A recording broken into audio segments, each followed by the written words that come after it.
అంటే శివుడి యొక్క ఎడమ భాగం విష్ణువు, కుడి భాగం బ్రహ్మ, హృదయ భాగం రుద్రుడు. అంటే ఒకే శివుడు సృష్టిస్థిలై కారకుడైనప్పుడు ఒకడే బ్రహ్మ విష్ణు రుద్రాత్మకుడయ్యాడు. కానీ బ్రహ్మ విష్ణు రుద్రాత్మకుడుగా ఉన్నాడు కనుక త్రయంబకం. రెండు అర్థములు సరిపోయాయి మనకి ఇక్కడ. ఇప్పుడు మూడు కళ్ళు, అందుకే త్రయక్షంచ మృత్యుంజయం. చంద్రలేఖని ధ్యానించాలి, మూడు కళ్ళని ధ్యానించాలి, తెల్లని స్వరూపాన్ని ధ్యానించాలి, అమృతంతో తడిసిపోతున్న రూపాన్ని ధ్యానించాలి. ధ్యానిస్తే చాలండి, తప్పకుండా దానికి ప్రయోజనం ఉంటుంది. రోగాలు నశిస్తాయి రూపాన్ని ధ్యానిస్తే, తెలుసా?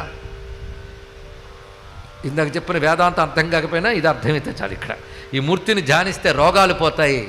అందుకే స్వామికి మరొక పేరుంది, వైద్యనాథుడు. జ్యోతిర్లింగం కూడా ఉంది, వైద్యనాథ జ్యోతిర్లింగం. బోలుడున్న ఈ పేరుతో. కొందరు మహారాష్ట్రలో ఉందంటారు, కొందరు బీహార్లో ఉందంటారు. రెండు చోట్ల ఉందంటుంది శాస్త్రం. ఇంకోటి తమిళనాడులో